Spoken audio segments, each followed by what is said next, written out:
I really feel that there's something to be gained by everybody going into OIT, seeing a psychologist. And for some of them, having a number of sessions. One of my jobs at that first appointment is to filter out and identify families where actually we only need to go so far with this conversation now. Actually, this is never going to happen until we've addressed these other issues.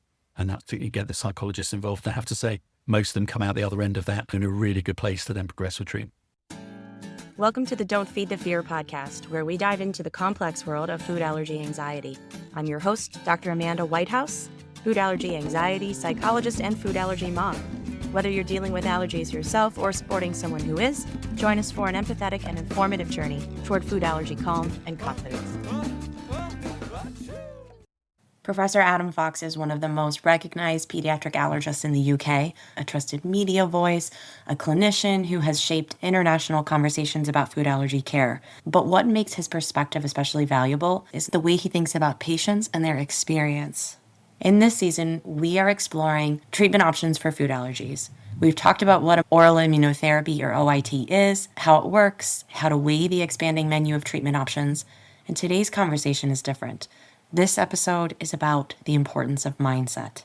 It's about the guilt parents carry when they wonder if they started too late, how we frame side effects so that they do not become panic triggers and worsen our reactions. And it is about why Dr. Fox believes psychological support should be a routine part of OIT. Dr. Fox, I'm so honored to have you here on the Don't Feed the Fear podcast to talk about all things immunotherapy, but especially mental health aspects of it. Pleasure to be here. I think a lot of people are familiar with you, but for those who might not be, or for those who are here in the US, tell us about your background and how you ended up doing what you're doing now. Okay, so, I'm a Londoner born and bred. I have no idea when I decided I wanted to be a doctor. I can specifically remember as a 16-year-old at a parents' evening at school when my parents said, why don't we go to the room where they're talking about medicine, and me saying, no, I'm not really interested in that. And somehow in the next 2 years, I decided I wanted to be a doctor and went to medical school. Probably most of the time through my training, I wanted to be a pediatrician. I always had an interest there. Did pediatrics as one of my rotations. Thoroughly enjoyed it. Really wasn't sure what I wanted to do or whether I wanted to be a specialist pediatrician or just be a general pediatrician. And if you want to be a specialist pediatric something, whether it's a cardiologist or a gastroenterologist or an allergist, everybody has to start with general pediatrics first, and then during that period you made that decision. And I had a really interesting experience during those first 2 years where I started to notice that there was a group of children who I was seeing lots of times in lots of different places. And so as part of that general training, we'd go to different specialty clinics. I'd go to pediatric dermatology clinics and gastro clinics and respiratory clinics and general pediatric clinics. And there were these kids who were popping up. And this is, we're talking early 2000s, there was essentially one pediatric allergist in the UK. And the only reason there was even one is because he had trained in the US and come over and essentially brought the specialty with him. And that was Professor Gideon Ladd, who I ended up training on. But what I realized was sort of the thread that ran through the care that these kids were supposed to be getting was allergy. And that there were kids with significant eczema who were in the dermatology clinic for that, who were showing up in the gastro clinic because that's where food allergy was being managed, and were also showing up in the respiratory and the ENT clinics because of their respiratory allergy. And what they were getting was just completely fragmented care. Now, as the guy who was sort of moving around different clinics, just sort of, watching and helping out, it was often me seeing them in one clinic and saying, well, you've got food allergies, but somebody needs to sort out your eczema. We don't do that in the gastro clinic. So I better refer you to the dermatology clinic. And then guess who's there when they get to the dermatology clinic? It's the same, 25-year-old doctor who doesn't really know what he's doing. And I found this group of patients fascinating. And what was particularly interesting is that there wasn't really anybody who was offering them a proper home. There was nobody who was looking after these kids holistically. So what Gideon Ladd was doing to this very famous hospital in London, St. Mary's Hospital, was sort of pretty novel, that he was bringing all of this together and seeing patients as an allergist and tying up all of these different aspects of their care. And as a consequence, they got a way better deal, although the waiting list was insane for kids to get into that clinic.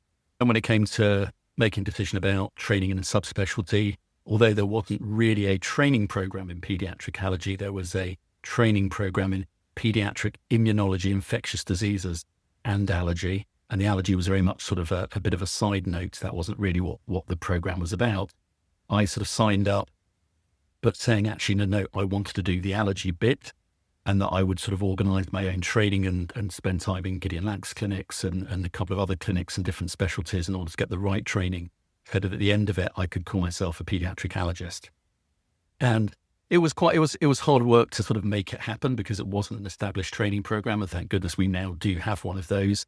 As part of it, I also did some research, and the thesis that I did was under Gideon Lack's supervision. So very much around peanut allergy and the underlying mechanisms of how you became allergic to peanuts. So the work was all about demonstrating that it was due to exposure via the skin in infants with eczema that led to people developing peanut allergy. And that was it's one of the parts of the jigsaw that led to what went on to be a bigger research program that Gideon was doing, which involved the LEAP study, which led to the better understanding that you can prevent allergy by early exposure to allergens. And it's amazing over my journey in my career to be able to see how those discoveries have led to an impact on public health advice globally, and particularly lovely to see more recently data coming out from the US showing just what a big impact that's having, that there's been places where once that advice has been instigated and properly introduced, there's been a really big drop in peanut allergy diagnoses.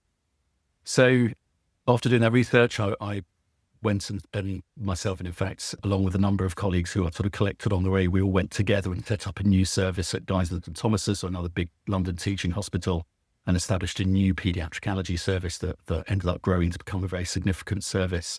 And here I am, 20 years this year since I took on that first consultant role, that first senior role, and now doing a little bit of a mix of a lot of clinical work. We've got our own centre now that is really focused on food allergy treatment, so food immunotherapy, and still a little bit of research, a little bit of education stuff. Been involved a lot in clinical leadership. So one of my other hats is as chair of the National Allergy Strategy Group, which is like essentially all the allergy charities and our specialist society together, nagging and bothering and harassing and lobbying our government to just do better when it comes to provision of specialist allergy services, which has unfortunately still got a long way to go. So sorry, that was a very long answer. Well, there's a lot of information to squeeze in about how you got to where you are, right? It's a long career so far. Like I said, I'm in the US. A lot of my audience is in the US, but I do have quite a bit of my audience in the UK. But how accessible is OIT for patients there? Because your healthcare system is different from ours. And it sounds like, similar to here, it's tough to access, maybe for different reasons where you are. Yeah, I think I always have a slightly rose-tinted view of US services. And a year or two ago, I did a paper with Matt Greenhout and Marcus Shaker and a few others where we did a sort of comparison. And it was a bit of a wake-up call for me, because I was expecting it to be, isn't it awful in the UK, and look how amazing it is and how we should aspire to how it is in the US, to discover actually that there are enormous challenges around access in the US as well. And that actually, if you go even slightly outside major urban centres, suddenly the degree of allergy provision really drops off very, very quickly. That said, sadly in the UK, we are some way behind, and as a specialty generally, we've been very, very late to the party, and still don't really have a proper seat at the table amongst other specialties in paediatric allergy or allergy generally. So traditionally, a very small number of hospital specialists. Give you a flavour of that, there's probably about maybe 30 or 40 paediatric allergists in the UK, maybe a couple of hundred specialist paediatricians with an interest in allergy. And that's it for a population of 65 million.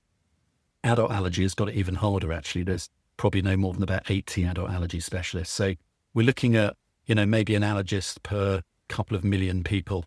And consequently, that's reflected in very poor access to services. 90% of people with a diagnosis of a food allergy never see anyone beyond their general practitioner.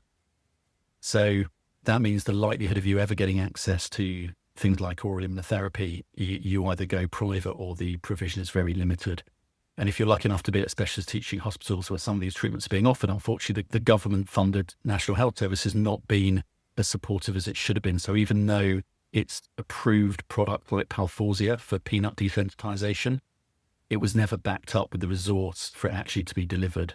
So we've barely seen, barely 100 kids in the UK have probably got their Palforzia treatment through the National Health Service, even though we were promised some years ago that it would be in the thousands every year, and it just hadn't materialised. So it's really, really infuriating. It's a real focus of the work that I do around lobbying specialist services. But sadly, it's got to find its place alongside being lobbying just for people to be able to get to any sort of clinic at all and to just get a proper diagnosis and a timely diagnosis and proper access to food challenges where they're needed and basic care, not to mention, what does require significantly more resource and things like immunotherapy. So we've got a long way to go.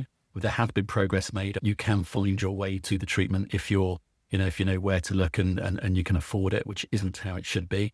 But at least it's better than there being no access at all, I guess. Absolutely. I appreciate you laying that out for us, because I think wherever people are listening, it's important to acknowledge that even though it's great, we want to talk about it and raise awareness, it really is a privilege for anyone who has access to the doctors, who is able to travel and have the flexibility and the financial resources to pursue these treatments, because they're scarce for a lot of reasons. Yeah. And I think also it's often easy for us to think, oh, well, it's just awful here, but everywhere else it's fine. But that clearly isn't the case, because in our clinic in central London, we have patients that fly in from Ireland, from Denmark, from Bulgaria, so around Europe, from the Middle East, so the Emirates. I think our furthest is Senegal. So there's people going a long way to find access to these treatments. Enormous respect to those families who are able to make the decision that they're going to do that, and the staying power, because, it's not an easy journey, even if you live around the corner, but to be doing it when you've got all of that to add to it as well. It's pretty inspiring that these people get to that. Absolutely. And thank you too to doctors like you, those of you who are working to expand access and train other providers and get the word out about it is such an important piece of that. So thank you for that work too. Let's call out one more thing before we get deeper into the conversation. I want to touch on something you and I were talking about before we started recording that is coming to mind about how when we talk about research or when we talk about new developments, what it stirs up emotionally for a lot of people in the food allergy community. And when we're talking about immunotherapy and some of the research on ages and what's effective and when, or early introduction that you mentioned earlier, it brings up a lot of guilt and shame and regret for families. So I would love for you to just touch on that before we move forward for those who might have that type of a reaction to listening to a conversation like this. Yeah, I mean, this does come up a lot. And I think the most common place that comes up in my practice will be the message is really out there that immunotherapy seems to work best in younger children. And so I'll have families where they'll bring along a child who's, 7 or 8. And as we start talking about it and getting into a little bit more detail, and they're asking about potential outcomes, and either they already know or it sort of comes out something, they'll say, well, would this have been easier to do? Would our outcomes have been better if we'd have done this a few years ago? And, I've always promised myself, I'm always going to be honest and upfront with patients and tell them the truth. But realizing that, that's going to have a big impact on being told, however sensitively I think I'm putting it, there's a real chance the way that that's being received is you have done your child a disservice and you've missed an opportunity to have given them a better chance because you didn't do enough about it soon enough. Now, of course, that is never the reality of the situation. And in fact, it's an enormous credit to them that they've got to the point they have, when the child's 7 or 8, because the vast majority won't ever get, as we know in the UK, won't even get past their family doctor, never mind to a specialist, and never mind to a specialist who's able to offer them this treatment and discussing it and being prepared to put the hard yards in to go through with it. So, there is an element, you realize, of human nature that I can do my best to be as sensitive about it and chat through it and be as clear as possible, because it isn't their fault. And often these treatments weren't available anyway, even if they had have known that they worked better, or they wouldn't have had access to some reason. Sometimes it's just not the right time regardless. But it's human nature to just blame yourself, feel guilty, etc. But I make space to have that conversation, because if I don't then raise that, the worry is that parent's feeling it, but they're not articulate. Sometimes they're very clearly articulate it, and that's good because it's out there and you talk about it. And I'd like to think I'm able to sort of convince them that actually they've done a brilliant thing, that they've got as far as they have. But if they don't, if they're sort of just quietly moving on, I'll often stop and say, I hope you're not thinking that you've done your child any sort of disservice, because let's talk that one out. Because otherwise there's a real risk that they'll just sit with that for a long time and it will fester and become something unpleasant. Yeah, incredibly sensitive and aware of you. I appreciate that. And, in the context when I'm talking about it with clients, obviously I'm not medically recommending treatments, but what I want people to hear is that sometimes that emotional reaction that you're acknowledging will actually prevent people from making the decision that might medically be a good option for them because it's too late, I feel defeated, or whatever the reaction might be. It's valid to feel that way, but we don't want you to make your decision based on that emotional reaction. Yeah. And I think one of the things I'm really clear with all of my patients about is that when we sit down to have that conversation is we're not making a decision now about what the right thing is to do. We're just chatting about it. We're, going to talk things through, but there's, never a scenario, because you get some patients, they come in and say, well, we want to do it. How does it all? And it's like, no. We're going to have to step back. I need to get to know you guys a little bit. You need to get to know me a little bit. We need to talk about options, because for any child, and this is often, an important sort of spin-off of that conversation about have I left it too late, is, we don't even know that this is going to be the right treatment for your child. It's just an option. And for some families, the right way to manage their child's allergy is to just carefully avoid it. And that's absolutely fine. OIT is not the new way of treating food allergies. It's an option alongside a number of others of ways to treat it. And there's no quick decisions here. This is all about a journey. We talk about our shared decision-making journey, and it sounds all very sort of, whatever, but is the reality is that it's crazy to sort of jump into really big decisions when you're feeling emotional and overwhelmed, etc. And that has to be a period of reflection. There have to be really good supporting information resources for people to sort of, revisit things and talk it through. And we always, and certainly this is the practice in the way that we're delivering OIT, there's always a follow-up conversation. And it's only when that's happened that anybody starts asking the question of, okay, are we going to do this or not? Because we need to start thinking about the logistics. It's a failure on our part if anybody shows up on that first day to start treatments with any questions left, not absolutely sure that they're doing the right thing. Because I think you've almost lost before you've started if people are showing up the first day saying, don't really know what I'm getting myself into, or I do know what I'm getting myself into, and I don't really know that I should be here. Mm-hmm. If I go back 20 years, the beginning of when we first set up our specialist department, and we were very lucky we were able to convince our hospital to allow us access to sublingual immunotherapy for things like grass pollen and tree pollen. And we learned some very interesting lessons, because the first year we were allowed to do it, the hospital gave us a budget to do about 10 kids. And we got the most ridiculously motivated 10 families who knew everything about it. I think between the 10 of them, they didn't miss a single dose of that treatment. They were incredibly motivated, but we were able to demonstrate this fabulous benefit to quality of life. They were raving about the effects of the treatment. And so the next year, suddenly it went from sort of 10 families to 150 families. And we weren't properly prepared to deal with that enormous influx. And as a consequence, the counselling probably wasn't as good as it could have been. The understanding wasn't as good as it could have been. And I remember going up to the unit once, and we had a child who was coming in just for the first dose, which is done under supervision, and it's for grass pollen desensitization treatment that would help with their grass pollen related hay fever. And I remember the mum looking at me and saying, so once we started, when can we start eating peanuts? And I said, whoa, we need to have a conversation. And you realize you absolutely have to invest a huge amount of time in all of this process before it starts. Otherwise, the potential for misunderstandings, misinterpretations, we always separate out the conversation about these treatments from all of the other stuff that's going on, because if we don't give it that focus, it just gets conflated with all the issues around their eczema, their hay fever. It has to be focused. You have to have time and space, and it has to be done properly over a period of time to get it right. Yeah, especially when you have these conversations every day, obviously, but for a parent who's coming in, it's stressful. The child may, not be cooperative, and it's overwhelming to take in so much information and understand it clearly. So it's so meaningful that you're taking so much time to do that so carefully. Would you walk us through, for OIT, what are the key points of those conversations that you're having in that process of making sure that everyone is on the same page and understanding what they're considering?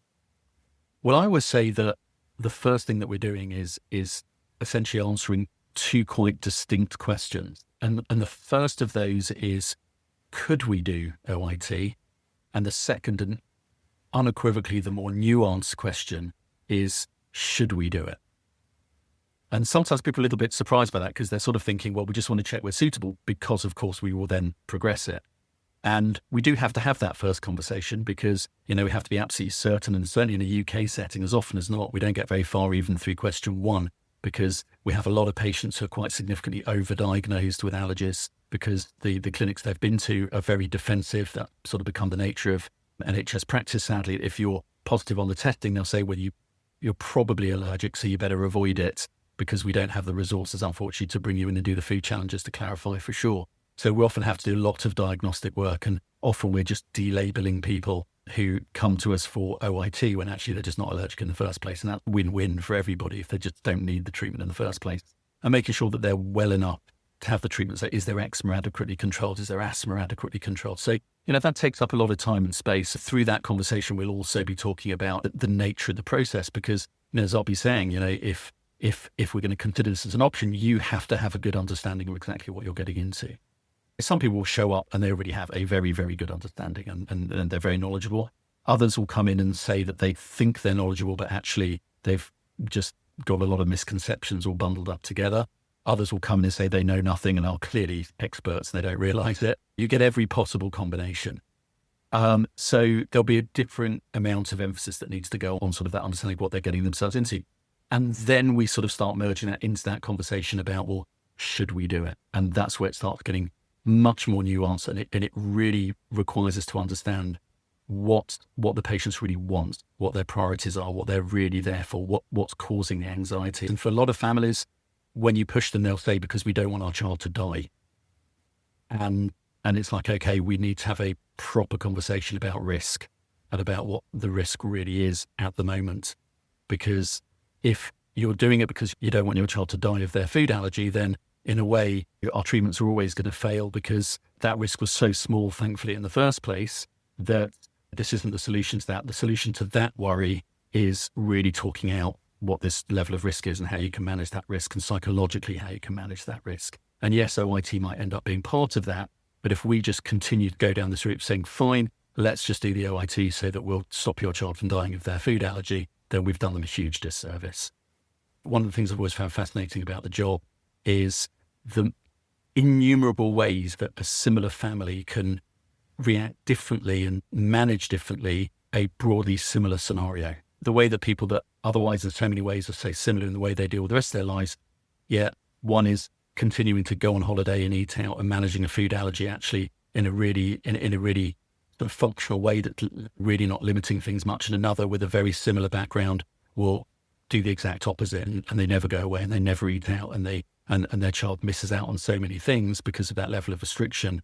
And it's all often based, when you drill down on it, on their learnings from sometimes very obscure places, either on the internet or, experiences speaking to doctors that really didn't know too much about food allergies, or watching stuff on the telly and those sorts of things. So it takes a lot of unpacking sometimes to work out what could be the right thing to do. And as I always say to the patients, because in fact I had this exact conversation just a couple of days ago, and the mum sort of said, I don't want to feel like I'm being sold this treatment. And I said, well, my job is sort of to talk you out of it a little bit and make sure that you've really thought about absolutely everything. And I'm not going to tell you what I would do if it was my child, because they'll often, we'll often ask that. I'll be honest and I'll tell them what I would do, but I'm saying, but this is just me and I'm not you. And you have, different priorities and experiences, and what I do, it might be the right thing for me, but it might not be the right thing for you. And I find that sometimes quite hard, because sometimes there's families where inevitably I sort of think I would so do, especially in a younger child, where, the outcomes are really, really good. And you're sort of thinking, I so want you to do this because I think your child will not thank you if you didn't do it, and you wait.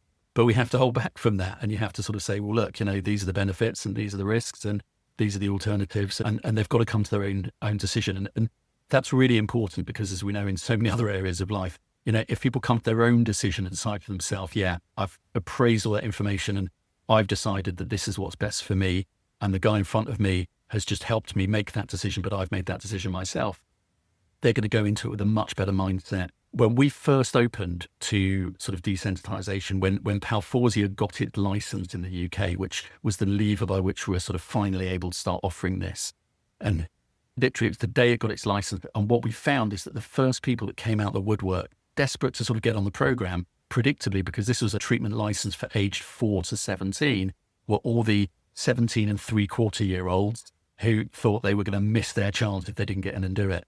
But it wasn't really all the 17 and 3/4-year-olds who came forward. It was the parents of all the 17 and 3/4-year-old kids who came forward, desperate for their child to have it. And some of those children were not interested, didn't want it, didn't know anything about it, and frankly couldn't care less. And we learned very quickly that if the child, if they're old enough to understand what's happening, if they're not on board, don't even bother.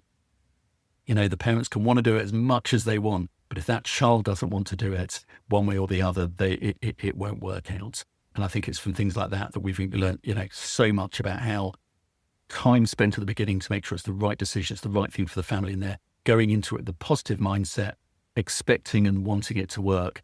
It's time well spent, because if you don't do that, you're going to pay for it on the other side anyway. Absolutely. I couldn't agree with you more from what I've seen in terms of the families where the parents are the ones really pushing it. Not just older kids, but any child that's old to understand what's happening. That's when things go very poorly. But you touched on that. And I have found that identifying what the child's goals actually are and working on that is a good part of getting the child in a good mindset. But how do you approach that when it's different, or just in terms of starting this conversation we're having about the mindset and being both kids and parents in a good mindset to start?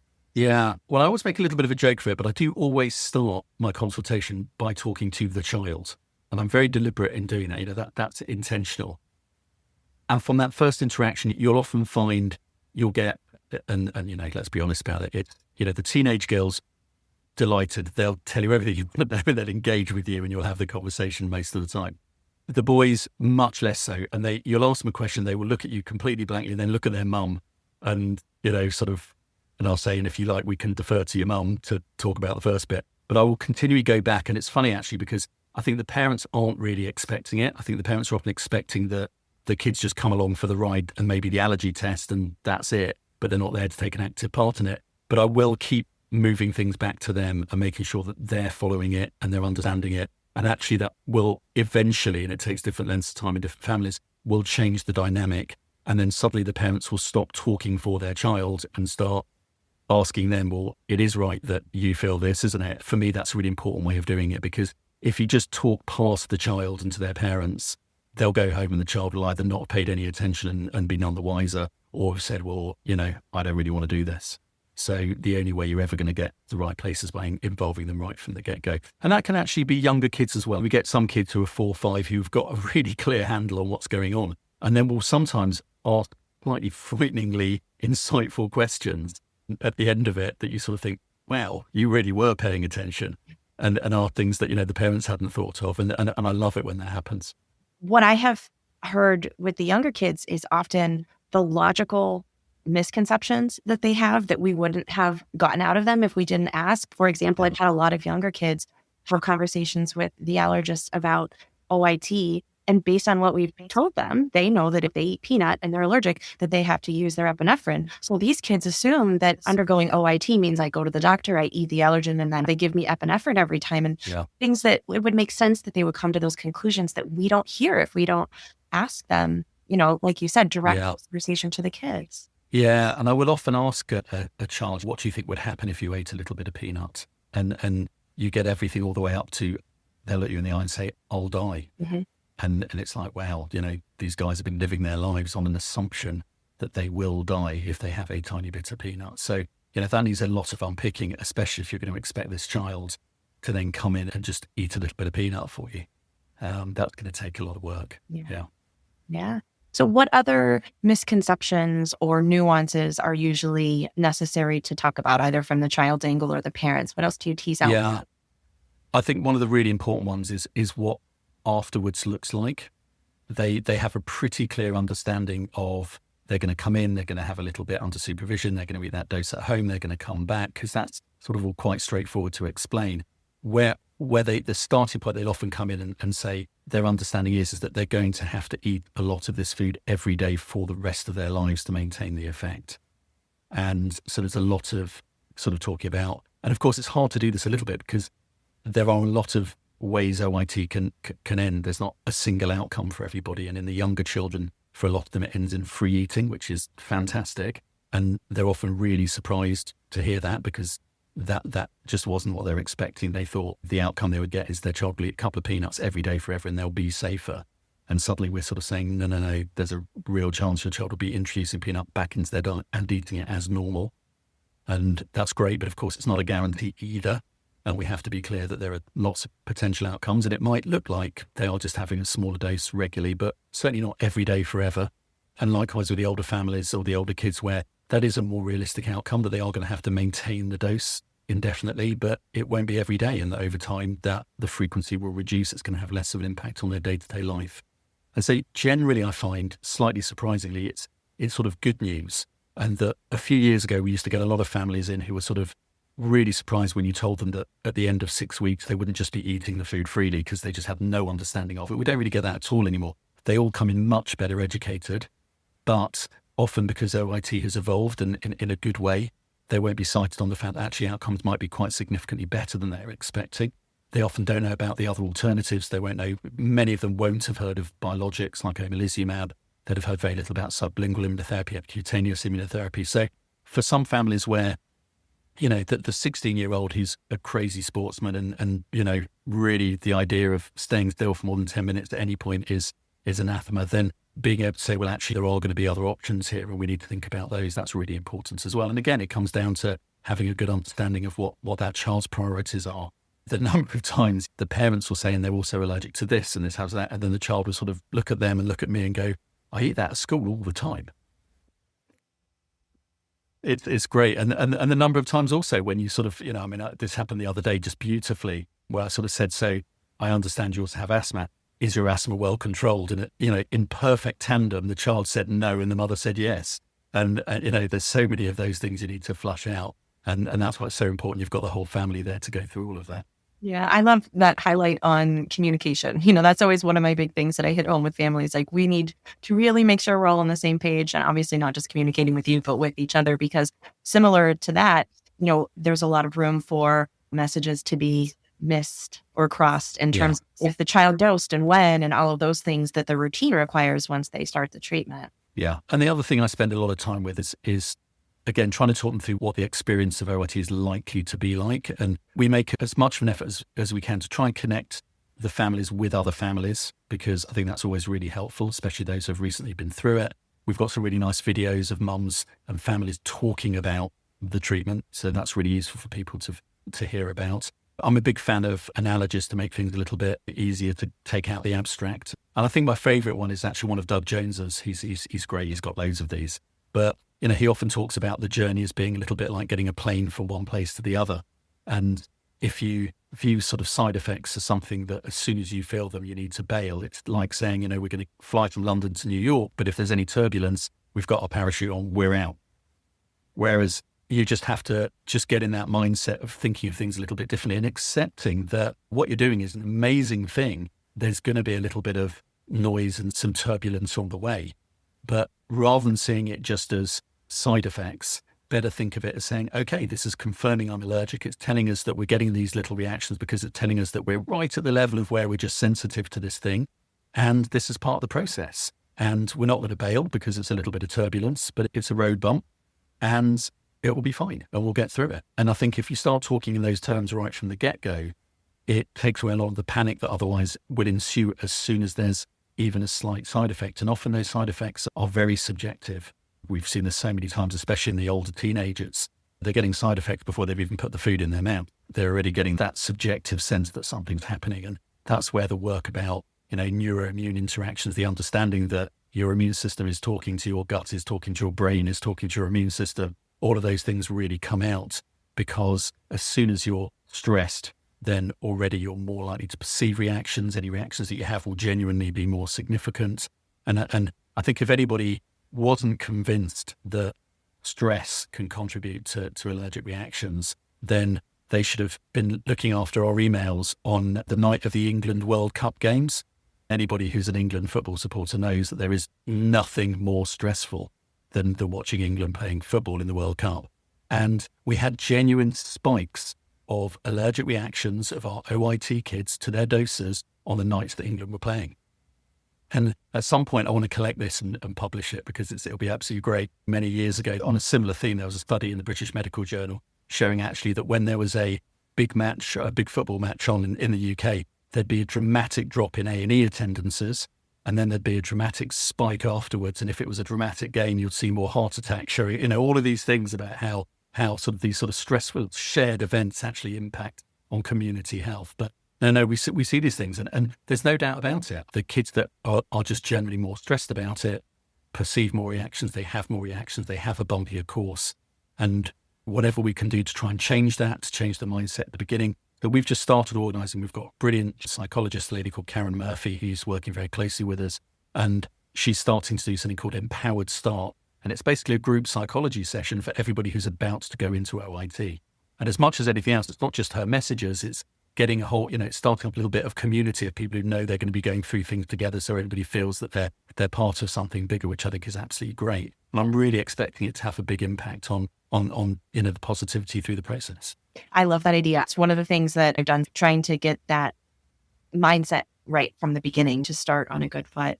This is one of the focuses on the article that you collaborated on last fall that I love, talking about how do we discuss the signaling when the body is having a mild reaction. That when my son was in OIT, the language, we didn't have a framework for this, but the language that we came up with was there's a difference between your body noticing that you have eaten the allergen and reacting to the allergen. And I don't know if you feel that gets at what you're saying, but can you tell us more about that paper and the language that you use to help families and patients to distinguish this, that it's a positive thing? These are positive signals about the treatment. Yeah. One of the things I've loved about the whole journey around oral immunotherapy is the way that it's brought sort of a global community of allergists together. And so I love it when we're able to produce a paper that's one guy in England and one guy in Australia.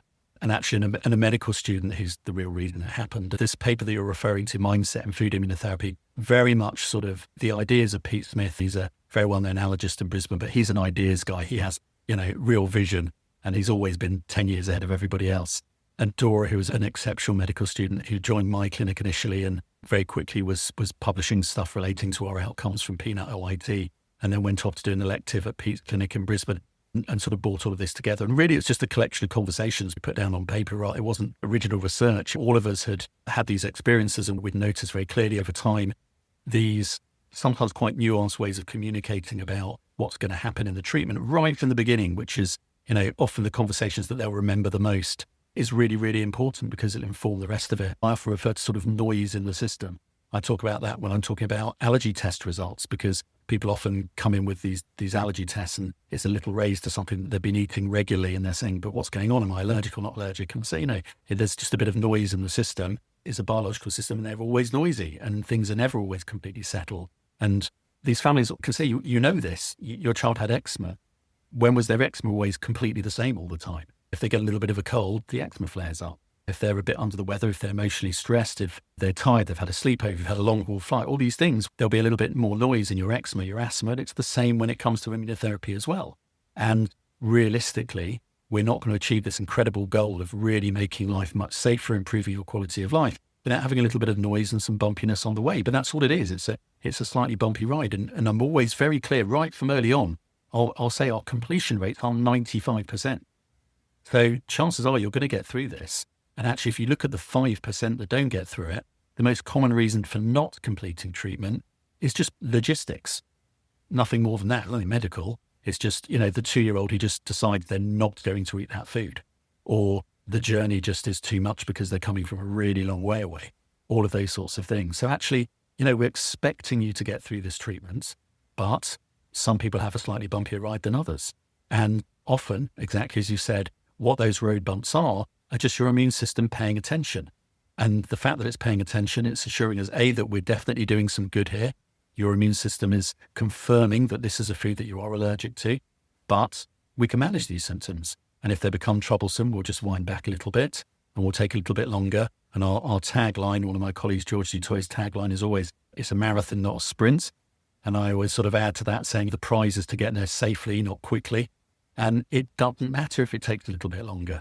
And it doesn't matter if your child gets a few coughs and colds on the way, it's going to happen.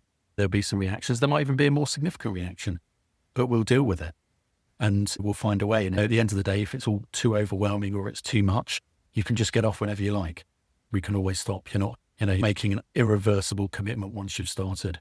I think it's just important to take the time to have those conversations, use the right sort of language that remains really positive. I sort of think I know I'm getting it right, in as much as so many families walk away and say, this is the first positive conversation we've ever had about our child's allergies. And you sort of realize that often actually when in what I consider the dark days where we were a purely diagnostic specialty, where all we were offering is we can tell you what you're allergic to, and then you can cross your fingers and hope it goes away on its own. That is a little bit how it feels. Every time we come and see the doctor, we're still allergic to the stuff we were. Sometimes we've got more issues, as you're growing up, the eczema might be getting better, but the asthma's coming, and then there's hay fever, and sometimes there's more food allergies, all of those sorts of things.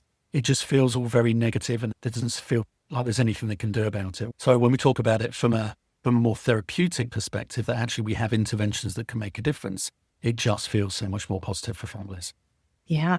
You're talking about the fact that we might have some mild things happen. For those families who do have a significant reaction during the process and they do need to use epinephrine or they do need emergency services, tell me where you go from there. And actually maybe start with, how do you prepare families who that's the main concern? Yeah. I'm so terrified to epi my child. And then what do you do when it happens?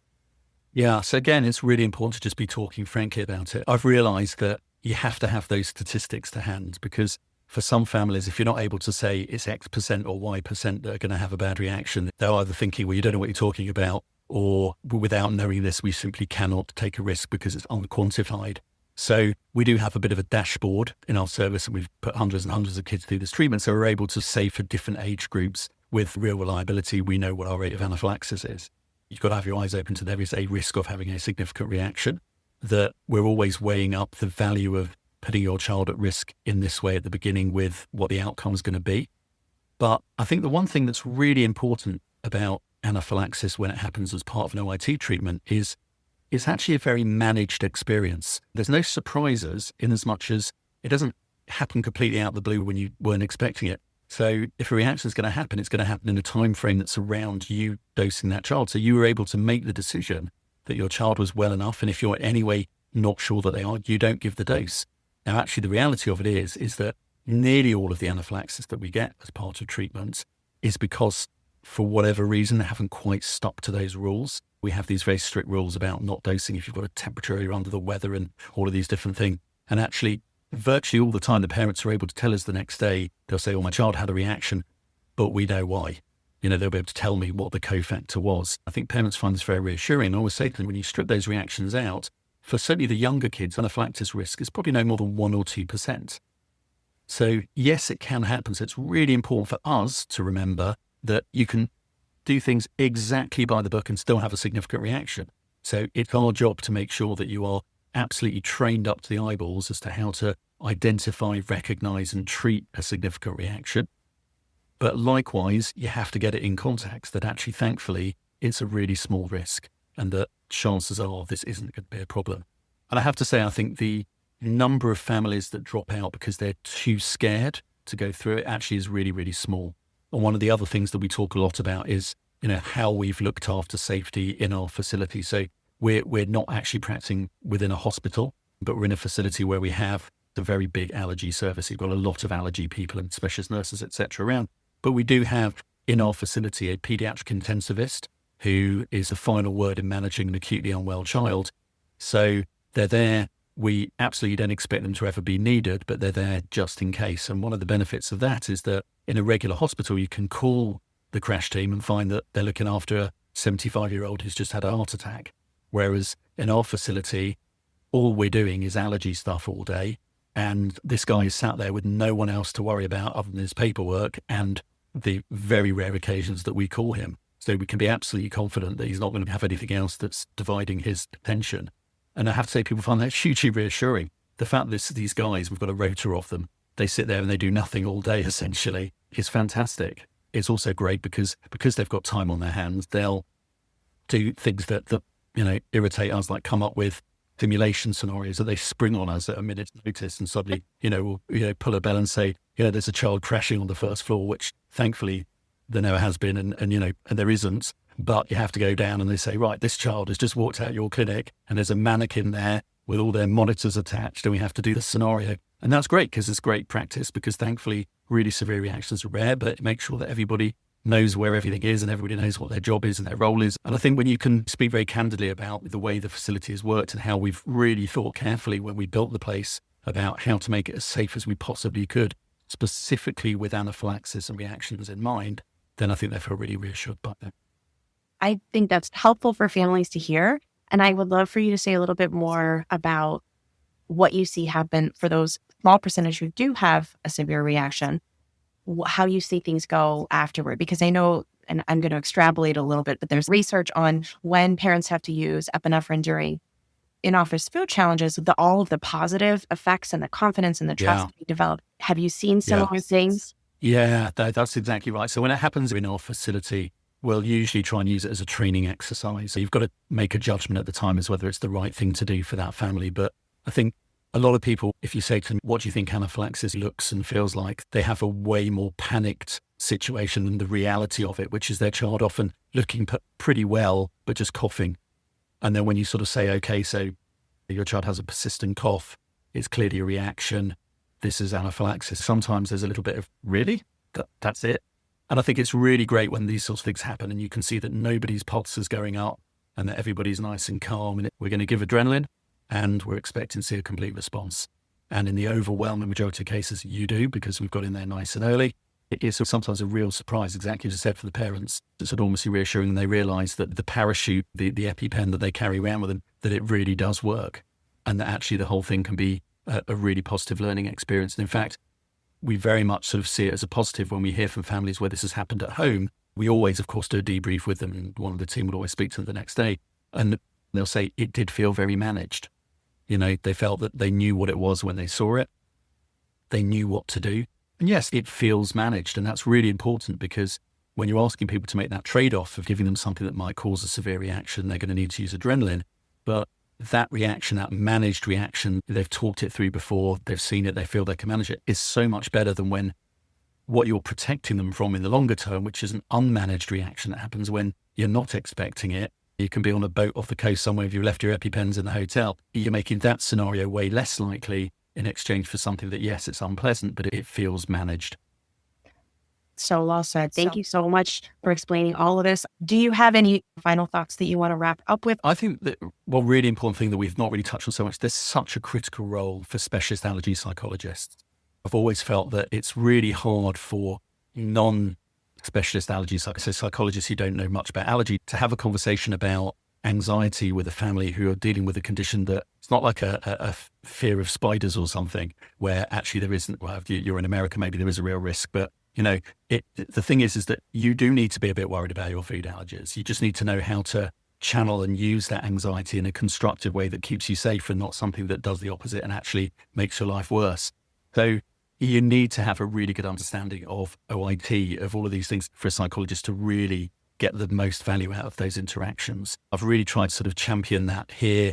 You know, when we go back to when our service was just being formed many years ago, I had a very, very serendipitous conversation with a lady who ran a very small allergy charity who had just been left an enormous endowment and didn't really know what to do with it. And I just got her right at the right time. And she said, you know, what would you do if you'd be given this money? And I said, well, I would definitely give our department a lot of money to employ a full-time allergy psychologist. And that's what she did. And we're very quickly able to, with that endowment, convince the hospital that they really ought to be putting these people on the payroll because they've got an enormous part to play. And it's been lovely seeing the specialty grow in the UK. Now there's a number of really, really good allergy psychologists, and we'd be really lost without them for a lot of these patients. But I think for me, the next phase of that is it's moving it away from just sort of the kids who are the most anxious, the families who are the most anxious, to instead using them as much as possible in a way to benefit everybody and getting those resources in place. Because often group sessions are great anyway. Everybody with multiple food allergies should be seeing a psychologist. Sadly, that's a bit of a pipe dream at the moment. I really feel that there's something to be gained by everybody going into OIT seeing a psychologist. And for some of them, having a number of sessions. One of my jobs at that first appointment is to filter out and identify families where actually we only need to go so far with this conversation now. Actually, this is never going to happen until we've addressed these other issues. And that's to get the psychologists involved. I have to say, most of them come out the other end of that and in a really good place to then progress with treatment. Well, I couldn't think of a better plug to end on. Thank you for recognizing that. In response, on behalf of all of us that I know doing what I do, we are so appreciative of that receptivity and those of you who are promoting the importance of that and the collaboration between our fields. I agree with everything you're saying about the importance of it in terms of how to best support our shared patient. Lovely. So Thank you. Yeah, thank you so much for being on the show. I appreciate all of this insight and I'm just so honored to have you here. Not at all. Great to be here. And yeah, hope it's well received. If this conversation shifted how you think about OIT, side effects, or stress about the process, here are 3 follow-up steps. Number 1, Follow Professor Fox for more of his thoughtful insights. You can find him on Twitter and Instagram at Dr. Adam Fox, and you can follow his practice at allergy_London or visit allergylondon.com to learn more about their work. Number 2, if you're in the US and interested in exploring oral immunotherapy, visit fastoit.org to find a provider near you. And third, if you see the importance of navigating not just the medical facts, but the emotional weight of these decisions, you can check out the workbook that I wrote, From Fear to Freedom, a guide to navigating allergy immunotherapy, which walks you through the social and psychological aspects of choosing and navigating immunotherapy decisions. It's available now anywhere you buy your books. Search for it on bookshop.org and support local bookstores. I'll put the link in the show notes. Thank you again, as always, for being here and continuing to engage thoughtfully in these conversations and in this important season of the podcast. I'll be back next week. The content of this podcast is for informational and educational purposes only and is not a substitute for professional medical or mental health advice, diagnosis, or treatment. If you have any questions about your own medical experience or mental health needs, please consult a professional. I'm Dr. Amanda Whitehouse. Thanks for joining me. And until we chat again, remember, don't feed the fear.